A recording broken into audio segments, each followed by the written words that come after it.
Om Namo Bhagavate Vasudevaya. Om Namo Bhagavate Vasudevaya. Om Namo Bhagavate Vasudevaya.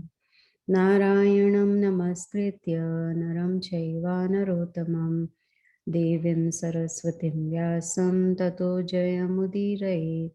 Nashtaprayeshu abhadreshu nityam bhagavata sevaya bhagavati uttama shloke bhaktir bhavati naishtaki. So we are continuing with Srimad Bhagavatam, Canto 1, Chapter 3, and we'll continue from verse number 16.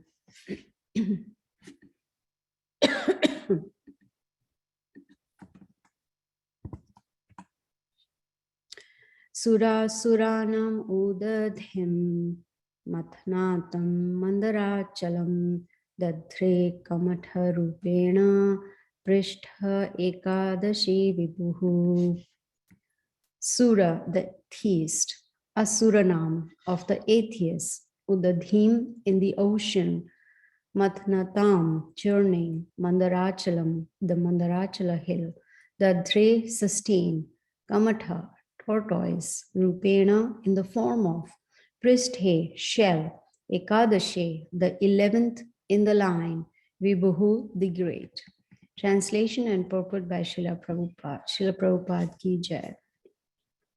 The 11th incarnation of the Lord took the form of a tortoise whose shell served as a pivot for the Mandarachala hill, which was being used as a churning rod by the theists and the atheists of the universe. Purport. Once both the atheists and the theists were engaged in producing nectar from the sea so that all of them could become deathless by drinking it. At that time, the Mandarachala hill was used as the churning rod, and the shell of Lord Tortoise, the incarnation of Godhead, became the resting place or pivot of the hill in the sea water. Om Jnanatimirandasya Jnananjana Shalakaya Chakshurunmilitam Yena Tasmai Shri Gurave Namaha. Once again, welcome to all of you. Good to see you. I'm not sure if you all read the chapter or revised from verse 1 also. So when we started this chapter, the expansions and incarnations of Krishna were discussed. We learned how from Mahavishnu comes Garbhodakshai Vishnu, and from Garbhodakshai Vishnu comes Kshirodakshai Vishnu, and that Kshirodakshai Vishnu is the super soul within the heart as the Paramatma. Then we started hearing about the different incarnations. We heard about the 4 Kumaras. They were the first ones. Then the boar incarnation, which is called Varaharupa. Then Narad Muni, Naranarayan Rishis, Kapila Muni, Atri Muni, Yagna, Rishabdev, Prithu Maharaj, and Matsya Avatar. So these were the incarnations we heard so far. Now as we read today's verse of the 11th incarnation is the tortoise incarnation, which is also known as Kurma Avatar, Kurma. And as per Srila Prabhupada's purport also, we can see that this Kurma avatar was mainly to help the demigods to get the nectar. You know, by drinking that nectar, all of them would become deathless. So this Mandarachala hill, the big hill, was placed on the shell of this Kurma avatar, the Supreme Lord. And Vasuki, the snake, was, you wouldn't say wrapped around, but, it went around the Mandarachala hill. So the demons, they were holding on to the face of the Vasuki, and the demigods were holding on to the tail of Vasuki. And then this is how they were churning the ocean, because they wanted to get the nectar from the ocean. Main thing was to produce nectar to become immortal. Now, when this turning was taking place, of course, many things came out, like poison came out and the horse, and even Lakshmi Devi came out. And so one of them was Dhanvantari. We've heard about Dhanvantari incarnation, and Dhanvantari was the one who brought the nectar. And so as soon as the nectar pot was, it came out, the demons rushed to get it, because demons also wanted to become immortal. But Krishna did not want that. He wanted only the demigods to get the nectar. So he took the form of Mohini Murti, the most beautiful lady you could find in this whole creation. And because the Lord's beauty, the demons got distracted and the nectar went to the demigods. So this is how Mohini gave nectar to the demigods. Then further down in this chapter, we hear the next incarnation, Lord Nashingadev. I'm not sure if all of you have heard the pastime where Lord Nashingadev appeared just to please his disciple, or you can say his devotee, Prahlad Maharaj, to make the words of Prahlad Maharaj come true, that my Lord is everywhere and he can appear from anywhere, and he appears from the pillar. And the second purpose was to kill Hiranyakashipu. That was actually the first open heart surgery, you can say, where it was his whole, body was ripped with the very sharp nails. They were like weapons, So this is how Lord Nashingadev killed Hiranyakashipu. Then the next incarnation was Vamanadev. So Krishna, he incarnates according to time, place, and circumstance, whatever is necessary. We have heard in the Bhagavad Gita, Krishna says, Paritranaya sadhuna vinashaya cha dushkritam. So he appears for two reasons. One is to protect the devotees, and the secondary thing is to kill, annihilate the miscreants. That is a secondary thing. But main purpose of the Supreme Lord incarnating is to protect his devotees. So here, Lord Vamanadev appeared as a dwarf, a very small, look like a small child, but he's a Supreme Lord. And he approached Bali Maharaj. Bali Maharaj was from the kingdom of demons, like Prahlad Maharaj also was, from the dynasty of demons, but he was a pure devotee. So, we have a conception before we hear Bhagavatam or Bhagavad Gita, we have a conception that demons means those with, horrible faces and, with big teeth and some, tusks coming out and some horns. No, demons can look like human beings also, but their consciousness is demon-like. So Vamanadev came to Bali Maharaj. Now, Bali Maharaj had become so powerful that he even conquered the heavenly planets. He was able to get the throne of Indra. And we all know that Indra is very attached to his throne. He becomes very agitated if anyone comes on his throne or takes away his Indraloka. So he had approached the Supreme Lord through Lord Brahma that, all the thrones of demigods are gone. Bali Maharaj has conquered all of them. So Vamanadev came to take away everything from Bali Maharaj. But Bali Maharaj was a pure devotee. Even though he was from a demon dynasty, he was a pure devotee. And so when Vamanadev approached Bali Maharaj's spiritual master, Shukracharya, he could understand this is the Lord. So he told Bali Maharaj, do not give anything to this little boy. He's a Supreme Lord. If you agree to give, he will take away everything. So Bali Maharaj was thinking, he had learned and that, whenever a Brahmana comes to you and asks for anything, you should not hesitate. You should give everything to the Brahmana. The reason being the Brahmanas, they are considered the head of the society. because they have brains, in the sense they are learned, they know the scriptures, and they can guide the public in the right direction. So here Bali Maharaj sees a Brahmana boy approaching him and asking for bhiksha. So Bali Maharaj I have a question for y'all. Should Bali Maharaj have listened to his spiritual master and not given anything to the Supreme Lord, or should he have given? What do you think? Anyone? Hare Krishna Mataji. Yes. We always study in the classes too that Prerna has always brought this point up about Guru, Sadhu, and Shastra, the Trinity, how everything has to match. So I think in this case, one doesn't match the other. So we do have to use our intelligence, and he does need to do what is right, I think. So why do you say it doesn't match? Because just now you said the scriptures, as per the scriptures, right? When a Brahmana comes, you do have to offer everything that is in your capacity that you can offer. So but then the scriptures also say one must not disobey the orders of the spiritual master. So it's right. catch-22. So what should be done?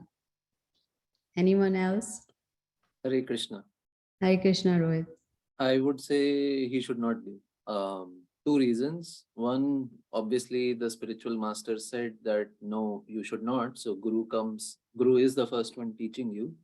And second, even for charity in general, we heard that charity has to be done at the right place, at the right time. You basically cannot be indiscriminate. So when the Guru is telling this is not the right place to be charitable, then you should not be charitable.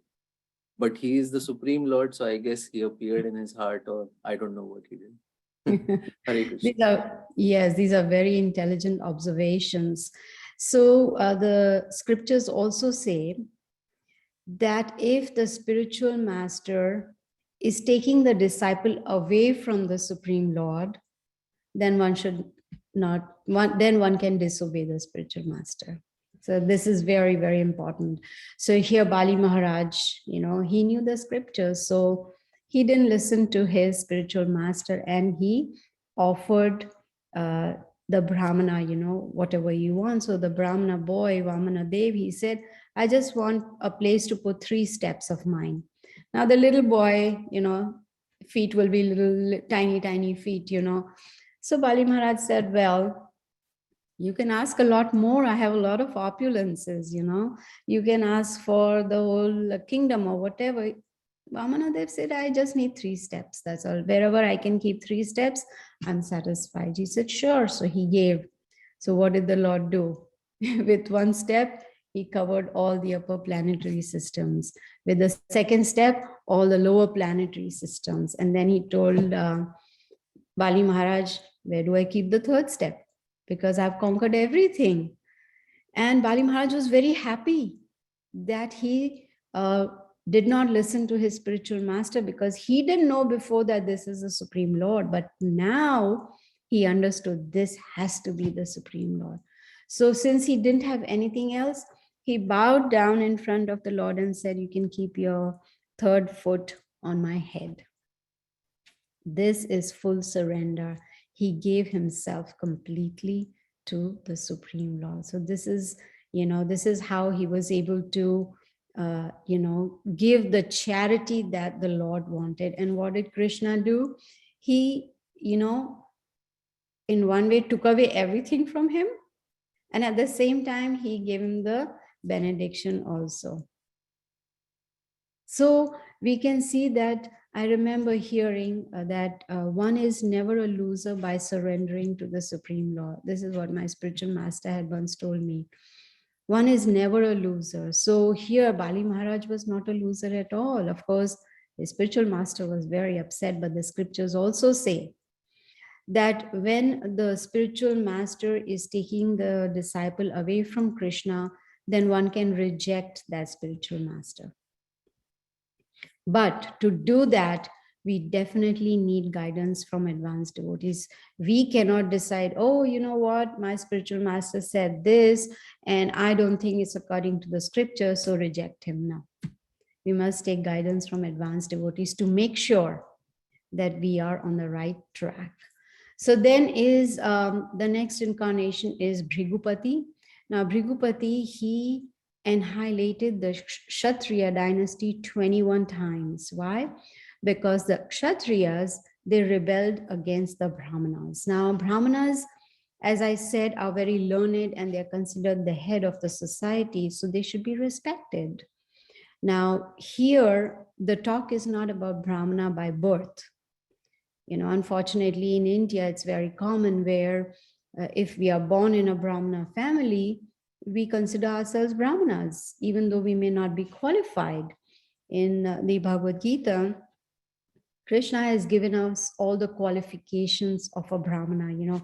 What are the qualities that are required in a Brahmana? Like he has to be patient, tolerant, honest, clean, etc., etc. So we cannot consider the birth to be our, we cannot decide that, okay, if I'm born in a Brahmana family, I'm a Brahmana. No. Just like a child born in the family of the judge who is in the court, doesn't mean that son also is a judge. No, the son has to qualify to become a judge. Or if my father was a doctor, I don't become a doctor automatically. No, I have to qualify. I have to go through the school, college, go to a medical school, etc., and qualify myself to be a doctor. Similarly, Brahmanas have to be also qualified. So the Brahmanas, they are so learned that the other three sections of the society, like the Kshatriyas, the Vaishyas, and the Shudras, they should take guidance from the Brahmanas. And then everything will work perfectly. But unfortunately, we see that administration is a mess. You can see that people are unaware of Vedic knowledge. They cannot understand who's a Brahmana, who's not. They are only interested in themselves. Like, especially the leaders, in India, we call it kissa kursi ka, that kursi, they don't want to leave that kursi, that chair, that position in politics, and they're only interested in themselves and how to make more money, etc. So Bhrigupati, he annihilated the Kshatriyas 21 times because they rebelled against the Brahmanas. Then next comes Vyasadev. Vyasadev also is an incarnation of Krishna. And we hear from further down, we will hear that Vyasadev was a son of Satyavati and Parashar Muni. Even though Satyavati had later on gotten married to, what was his name? Shantanu, I think. She was married, but before that, she already had a son from Parashar Muni. And this is that incarnation of Krishna who came specifically to give us knowledge. He first gave us, Vyasadev gave us one Veda, and then he divided into 4 parts. And then, of course, later on, he also explained Vedic knowledge, more in the Puranas, in the Mahabharata. And he also knew, because he's Supreme Lord himself, he knew that as, the Dwapar Yuga is coming to an end and Kali Yuga is going to start, that people will need this knowledge all the more, because the qualities of people in Kali Yuga is they are misguided, unfortunate, lazy, quarrelsome. These are the negative things of people in Kali Yuga. So he understood that it's important that he writes down, the Vedic knowledge, because we in Kali Yuga will not have that memory power to remember by hearing it one time. Does one of us remember what we did last time? No.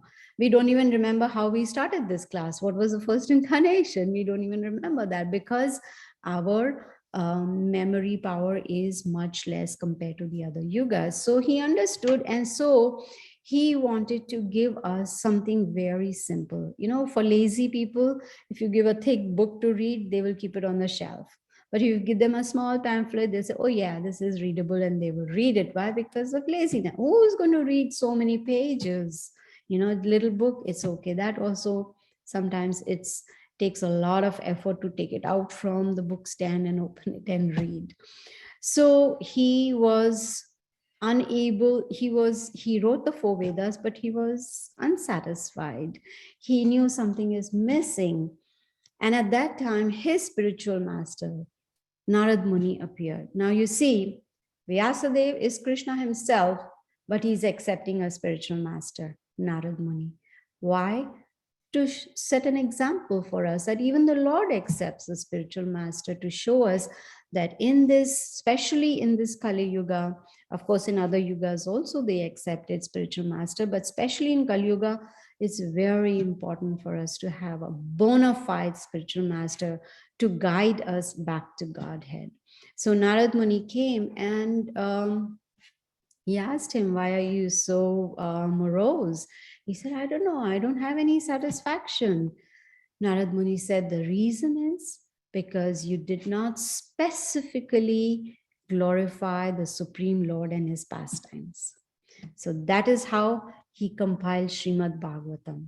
Vyasadev, he wrote Srimad Bhagavatam just so that we can relish the pastimes of Krishna and also progress spiritually. So in Kali Yuga, of course, the Vedas and also the Srimad Bhagavatam, which was written for our benefit, talks about a lot of samskaras, that should be performed. But in Kali Yuga, most people don't follow. Just like there is a samskara before, when a husband and wife decide to have a child, they cannot just, try for conception. No, they have to go through a samskara. Like both husband and wife should chant 64 rounds, every day till conception, so that the child is, starts growing with the help of samskaras. There are samskaras when the woman is pregnant, there are samskaras when she delivers the baby, etc., etc. But in Kali Yuga, no one really, not many, very, very few follow these samskaras. Why? Because they're not interested in spirituality or the spiritual knowledge. And, just as they say, take the life as it comes, one day at a time. Okay, today is distress, tomorrow is happiness. Just simply living with no goal in life. Now, the next incarnation that this chapter talks about is Lord Ramachandra. Now we know why did he come. He came to demonstrate who is an ideal son, ideal husband, ideal king. This is very, very important to show us how should one behave. And we have seen that, he of course came also to kill Ravana, and to also follow the instructions of his father, go to the forest for 14 years. And also he banished his wife, Mother Sita, to show who is an ideal king. He did not want the citizens of his kingdom, to point fingers at Mother Sita that she was unchaste or whatever it is. So we can see that he came as a human being. He came in that form, but of course his body was Sachidananda, transcendental body. His form was transcendental, but he behaved like a normal human being, a king, So, but there was a purpose behind his coming. Now, the main focus of Ramayana is killing of Ravana, the demon. Now, there's another story behind Ravana, who he was in his previous life, but that we can cover some other time. But the thing is, Ravana, he was so proud of his possessions, of his power, of his position. And in fact, he wanted to build a staircase to heaven, that, okay, let me build a staircase so I can go straight to heaven. That's not possible at all, but he thought he can do it. Why? Because he was very materialistic person. And he also even challenged the authority of Lord Ramachandra. He didn't realize that this is a supreme personality of Godhead. And, From the Ramayana, of course, we've also heard so many superhuman activities, especially of Hanuman, how he jumped through the ocean and reached Lanka. And so, we learn so much, get so much nectar from Ramayana. But I'm not sure if you all know this very, very sweet pastime of Lord Ramachandra. So when they reach the shore, I think it's called Rameshwaram. Is it correct? The shore there at the tip of the South India, and they were wondering how to cross this ocean. So Hanuman had this idea of building a bridge with the stones, but when he would put a stone, the stone definitely would go down. It would sink down. It's so heavy. Then what he did, he couldn't understand what to do, and then he was thinking of his Lord Ramachandra. So what he did, on the stone he wrote Ram, and as soon as he put the stone in the ocean, it started floating. So he said, now I have an idea. He told all the monkeys, come on, let's take the stones and write Ram, Ram, Ram, Ram, Ram on all the stones and start making a bridge.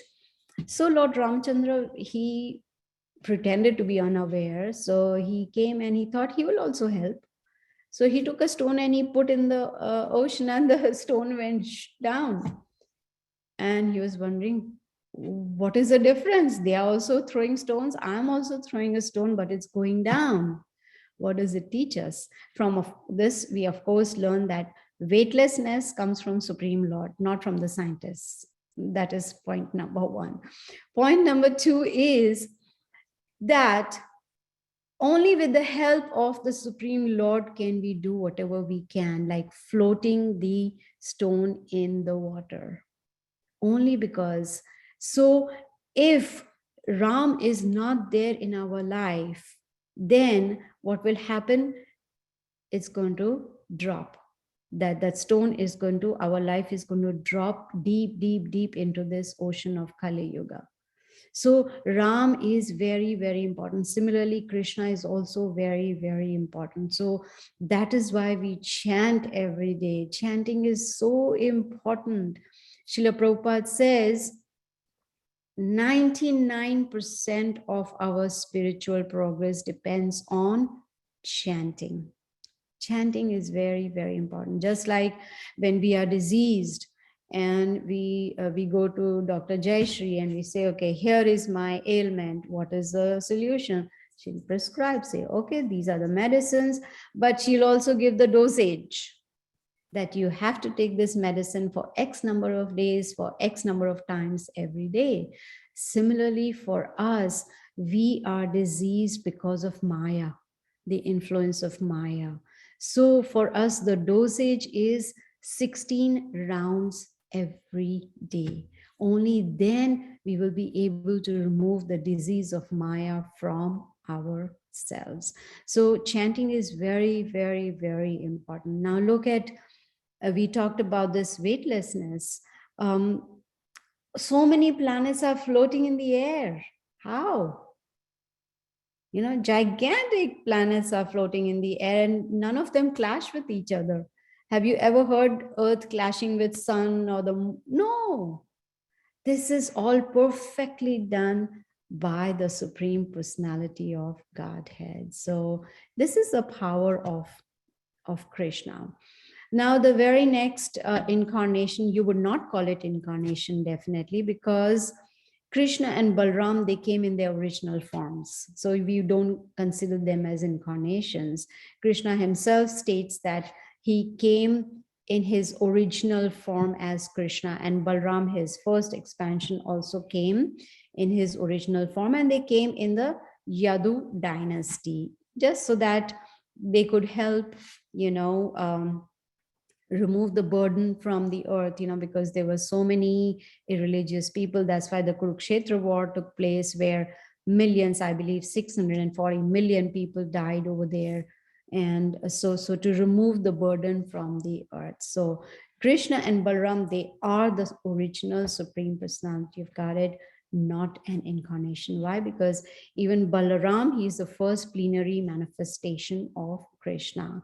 Now from him, of course, then comes the first Chaturvyu. which is Vasudev, Shankarshana, Aniruddha, and Pradyumna. And then from that Shankarshana comes another Chaturvyu, which is again Vasudev, Shankarshana, Aniruddha, and Pradyumna. You see? So we can see that Krishna is that Vasudev and Lord Balram is that Shankarshana. Now, the very interesting part of this chapter is that the future is already foretold. Can you imagine? 5,000 years ago, Bhagavatam was put into writing, but they're already talking about something that has not happened yet.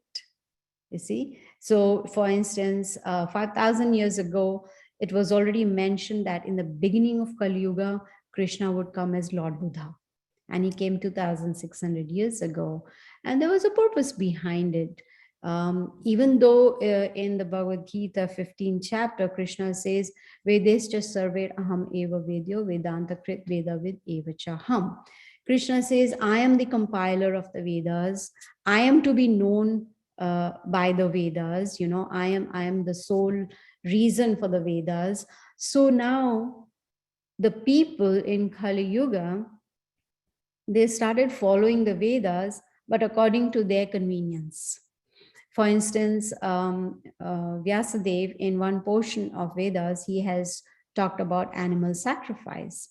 So that sacrifice, what he meant was to follow a certain process. There is a particular day in a month, particular time, and it has to be, the animal sacrifice has to be done by a pure Brahmana who, by chanting the mantras, can deliver the animal and probably give a higher species to that animal or even a human form.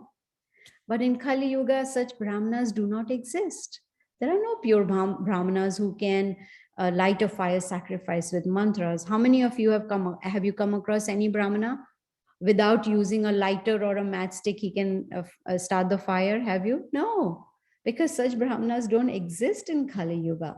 So, but the people in Kali Yuga, they were misusing that information. They started killing animals to eat, which is not recommended in the Vedas. So Lord Buddha came to tell them, don't follow Vedas, go away from Vedas. He wanted to wean them away because they were not ready to understand animal killing is wrong. So he had to take them away from the Vedas, and he started preaching non-violence and showing mercy to the animals. So he was, so that people, they get trained and they become disciplined and they become non-violent. And people at that time in general, they were faithless, but he made them faithful to him.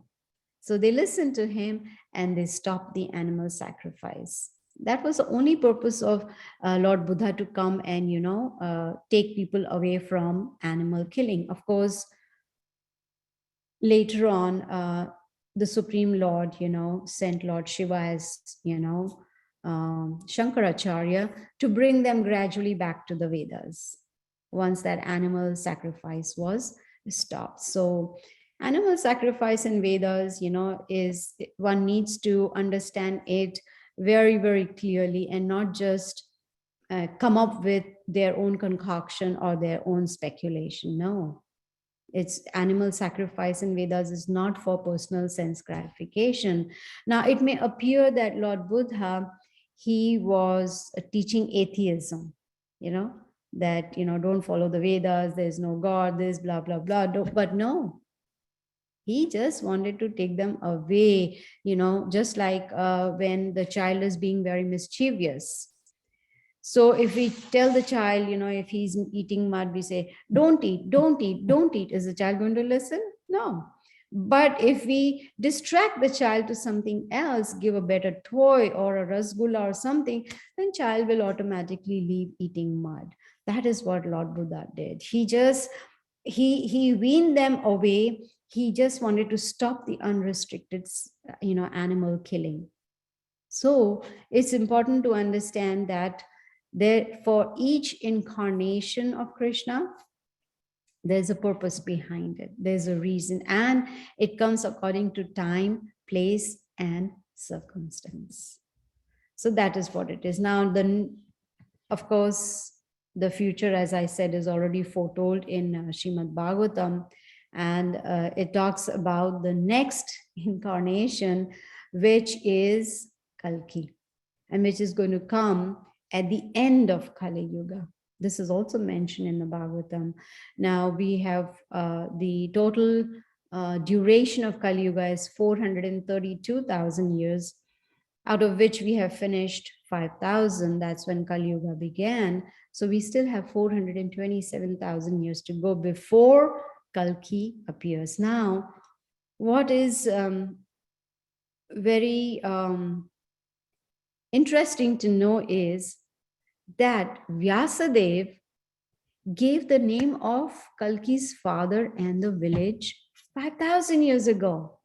And this incarnation is going to come 427,000 years from now. Only God can do that, no one else. Can we? Can we say, oh, you know, so after so many years, this is what Krishna is going to come as? No. He said the name of the incarnation will be Kalki, name of father is going to be Vishnu Yasha, and the village is going to Shambhala. That will be the name of the village. Exact pinpoint. So if anyone says, you know, that this is very common in India, unfortunately, if anyone says, I am God, first thing is look for the reference. Okay, someone by the name Gita Devi Dasi says, I am God. Let's look up in Bhagavatam. Is her name there? If it's not there, then she's bogus. Simple, so simple to figure out, you know, if someone is God or not. So now we know that there's going to be no God, no incarnation till 427,000 years from now. You see? So that is the authority of Srimad Bhagavatam. It's very, very accurate, and there is no question of any doubt. Excuse me.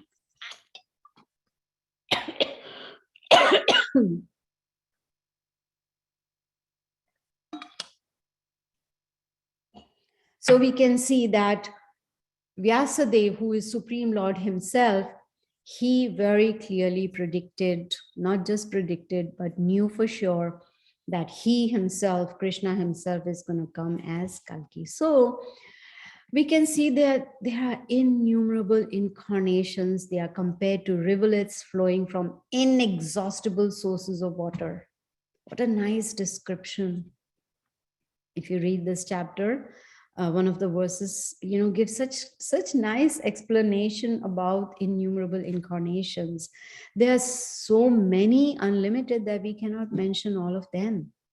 But Krishna, he comes in different yugas at a different time, whenever it's necessary. Yada yada hi dharmasya glanir bhavati bhat. Whenever there is a decline in religious principles, when there is a rise of irreligion, that is when Krishna says he comes. But in Kali Yuga, he did come 540 years ago. That's mentioned in the scriptures, but he came as what you call Channa avatar, hidden incarnation, and that's Chaitanya Mahaprabhu. He came as a hidden incarnation because he didn't want people to think him to be God, but to think him to be a devotee of God, so that by his example, he could show us how can one, you know, become a perfect devotee of Krishna, even though he is Krishna himself, but that is what he did. So incarnations, they are very, very powerful. They are not ordinary living entities, just like, you know, each incarnation or each expansion or plenary portion of the Supreme Lord has a purpose. Just like Narad Muni, he was empowered by devotional service. So he's the one who still travels to bestow devotional service, bhakti, you see. And these incarnations, they are manifested, it is said, without any cessation. Just like you see the water is flowing constantly, like when we see the waterfalls, water is falling constantly. Just like that, incarnations are coming constantly. Right now we are in this universe, there are many universes, and in each universe at a different time, Krishna is doing some pastime. It's going on. Of course, this is all beyond our conception for us to even understand one creation. Even for us to understand even North America or Georgia or Atlanta or Sandy Spring. It's very difficult. So many people, so many living entities are there. So much is going on around there. We cannot get, an idea of what's going on all the time everywhere, but Krishna does. So his incarnations are constantly coming like the water in the waterfalls. And in the purport, Srila Prabhupada explains very nicely that there are two kinds of incarnations. One is called Avesha, which are more powerful, and the other is Vibhuti, which is less powerful. And Prabhupada says that the rishis, manus, the demigods, and even the Prajapatis, all these are plenary portions or portions of plenary portions of Krishna. But the topmost is Krishna as the Supreme Personality of Godhead. And there is a purpose, as I said, for the appearance. Whenever there is a disturbance by atheists, or, whenever there is a rise in irreligion, that is when the incarnation comes, or Krishna himself comes. Srila Prabhupada, he very nicely gives the example of, you can say, like there is a small room and there is a small bulb. So does that mean that the powerhouse is limited with that small bulb? No. It's just in that room there's a small bulb. That same powerhouse can run with greater volts and bigger bulbs and all that. That power is there in that powerhouse. But just because in a small room we have a small bulb, we cannot say that powerhouse is so limited. No. So this is how Srila Prabhupada explains. He also gives the example of Lord Nashingadev. So even though Hiranyakashipu was very powerful, whenever he moved his eyebrows, whenever Hiranyakashipu would just raise one eyebrow, the demigods would, shiver with fear. They would be so afraid of Hiranyakashipu. He was so powerful. But then he got killed. He got killed by the Supreme Lord, Lord Nashingadev. So from this we can understand that the material power cannot stand the strength of the power of the Supreme Lord. So Srila Prabhupada very nicely, of course, gives many other examples, and he also explains the purpose of each incarnation. For instance, he says, Narad Muni, Varaha Rupa, the incarnation, Boar incarnation, and Lord Buddha, they basically are empowered to create faith in people. So beautiful. They create faith in people. Lord Ramachandra and, for instance, Dhanvantari, they came to display fame. Lord Balram, Mohini Murti, which we talked about, and Lord Vamana Dev, they exhibited beauty. So similarly, like that, Srila Prabhupada explains, but then this one verse, if y'all can memorize, it'll be great. It's verse number 28. We can use that as a reference whenever, if y'all are, explaining Krishna consciousness to your friends, relatives, neighbors, whoever it may be, when you are talking about who is the Supreme Personality of Godhead, this verse is very important, a good reference, number 28. Krishna says, Ete chamsa kalapamsa Krishnastu Bhagavan Swayam. Krishna, you yourself are the Supreme Personality of Godhead. That is a reference. Many times people say Krishna comes from Vishnu. Have you heard that before? Krishna comes from Vishnu, but no, Vishnu comes from Krishna. That's what we learned today also. Even last month, we learned from Srimad Bhagavatam, the beginning of this chapter, that Vishnu comes from Krishna. So here's one very important reference that, Krishna is the Supreme Personality of Godhead. And Parashar Muni has given us another reference which states that Krishna is God. Ashwarasya Samagrasya Virasa Yashashriya. Very beautiful verse. And Krishna, he possesses all these opulences, and the scriptures confirm that he is the Supreme Lord. And this chapter specifically confirms that he is the source of all incarnations. He is one without a second. And there's some more knowledge about Krishna, about his incarnations, about us living entities. And it is mentioned that Krishna has 64 principal attributes. His expansions, etc., they possess only some percentage. But Krishna, he possesses 100%. His incarnations, like Vishnu Tattvas and all, they have 93% only.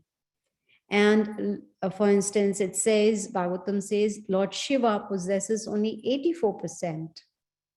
And jivas like us, if we become purified, then it'll be 78%.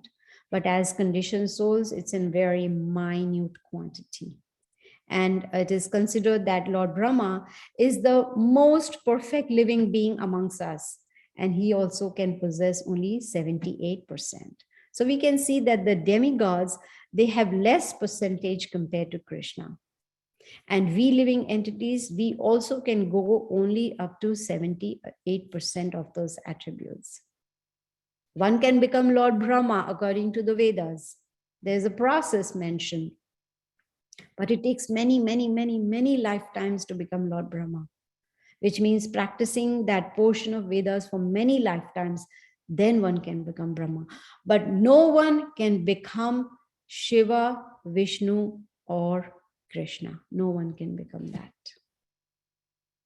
And the good news is that we living entities, when we attain that 78% of attributes, then we become eligible to go back to the spiritual world, to Goloka Vrindavan. Isn't that wonderful? It's of course very difficult to figure out at what percentage I am, but the spiritual master can tell us where are we and where do we need to go and what do we need to do to reach there. So now my question to all of you is, what is the purpose of all this knowledge?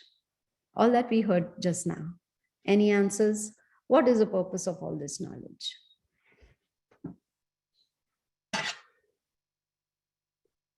No answer is silly answer.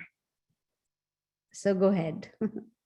What is the purpose of? So all of you hopefully were awake with eyes open, and listening and heard, so many incarnations.